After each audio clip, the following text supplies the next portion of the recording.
इराणचा अमेरिकेला सज्जड इशारा, तुम्ही तुमची चूक मान्य करत नाही तोपर्यंत सोडणार नाही. फक्त ट्विट करून युद्ध संपवता येत नाही. इराणचे सर्वोच्च राष्ट्रीय सुरक्षा अधिकारी अली लारिजानी यांचा इशारा.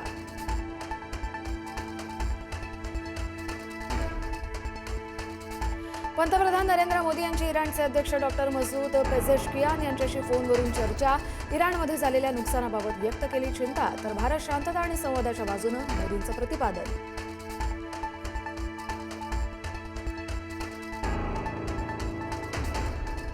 युद्ध सुरू झाल्यापासून पंतप्रधान मोदींचा पश्चिम आशियातील 9 देशांच्या नेत्यांशी चर्चा. युद्धामुळे निर्माण झालेली परिस्थिती आणि तणाव कमी करण्याचे प्रयत्न.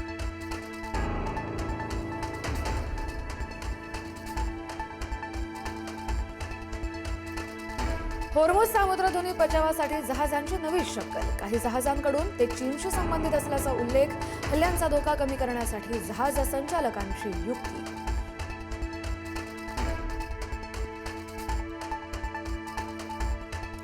अमेरिका इस्रायल विरुद्ध इराण या युद्धाचा आज 14वा दिवस. अजूनही संघर्षाची तीव्रता कमी होण्याची चिन्ह नाहीत. अमेरिकेकडून इराणच्या जवळपास पराभवाचा दावा, मात्र इराण काही थांबेना.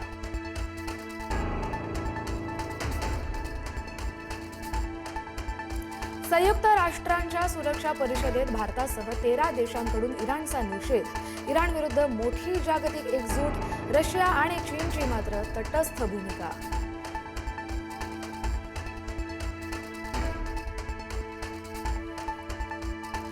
इराणकडून होर्मुझच्या सामुद्रधुनीमध्ये माईन लावण्यास सुरुवात. माईन लावणारे 16 इराणी जहाज अमेरिकेकडून नष्ट.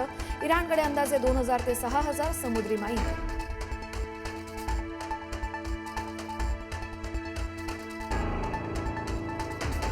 इराणचे सर्वोच्च नेते मुस्तफा खामेनी यांचा अमेरिकेला इशारा. अमेरिकेच्या लष्करी तळांवर हल्ले सुरूच ठेवणार, प्रत्येक मृत्यूचा बदला घेणार. इराणचा थेट इशारा.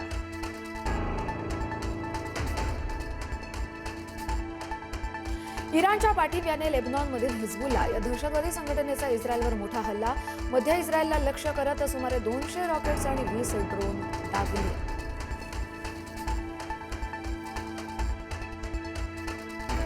नवी मुंबईत गॅस सिलेंडर तुटवड्याची धास्ती. सांडपाड्यात पहाटे 3 वाजल्यापासून नागरिकांच्या गॅस एजन्सी बाहेर रांगा. गर्दी वाढू लागल्यानं वादावादीच्या देखील घटना.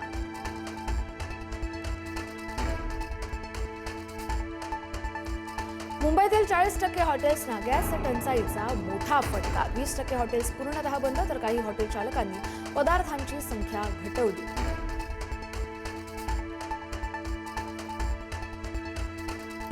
औद्योगिक क्षेत्रातील ग्राहकांच्या गॅस पुरवठ्यात 20% कपात. खत कारखान्यांमध्ये देखील 30% गॅस कपात.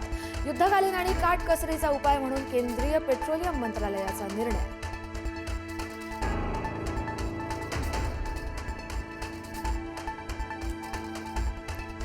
भाजीवाल्यांना हॉटेल बंदचा फटका. एपीएमसीमध्ये रोजचा 100 ते 120 गाडी भाजीपाला पडून. हॉटेल व्यावसायिकांनी भाजीपाला खरेदी बंद केल्यानं भाज्यांचे दर निम्म्यावर.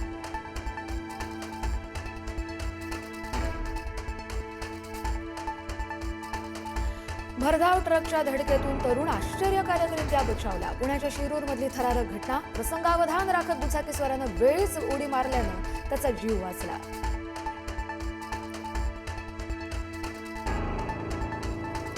पुण्यातील नवले पुलावर भरधाव ट्रकची 6 वाहनांना जोरदार धडक. अपघातात एका दुचाकीस्वाराचा जागीच मृत्यू.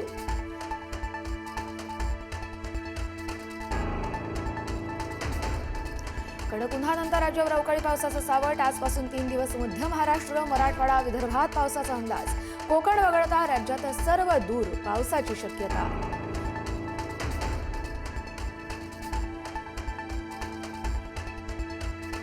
नागपूर जिल्ह्यातील एसबीएल कंपनीत झालेल्या स्फोटातील मृतांचा आकडा पोहोचला 24 वर. स्फोटातील जखमी महिला कामगाराचा मृत्यू, तर 11 जखमींवर अजूनही उपचार सुरू.